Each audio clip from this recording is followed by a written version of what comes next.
ایک خوبی اس میں یہ ہے، ایک اور تاثیر یہ ہے کہ کسی بھی قسم کی موذی چیز، سانپ، بچھو ہے، کوئی بھی ایسی موذی چیز جو آپ کو نقصان پہنچاتی ہو، یہاں تک کہ شیر ہے، درندے ہیں، چیتے ہیں، آپ اس کے لیے اس عمل کو کریں. اور یہ کہ آپ روزانہ جو ہے ہر نماز کے بعد صرف 50 مرتبہ پڑھ لیں. ہر نماز کے بعد 50 مرتبہ پڑھنا، اولا ایک مرتبہ سورہ فاتحہ، یہ پڑھ کے آپ نے بدن پہ دم کرنا ہے، دعا کر لینی ہے. آپ شیروں میں بھی داخل ہو جائے، شیر آپ کی طرف نگاہ بھی اٹھا کے دیکھے گا، ایسی تاثیر اس کے اندر. ہاں.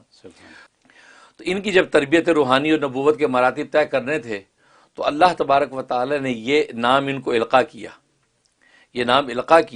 اور آپ نے باذن الہی اس نام کو پڑھنا شروع کر دیا.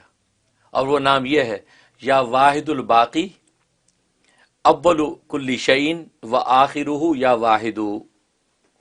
واحد الباقی، اے یکتا و تنہا باقی رہنے والی ذات، اول کل شعین ہر چیز سے پہلے بھی تو ہے، وہ آخر ہو ہر چیز کے بعد بھی تو ہی ہے، یا واحد اے یکتا ذات. یہ وہ نام ہے کہ یا واحد الباقی اول کل شعین و آخرہ یا واحد.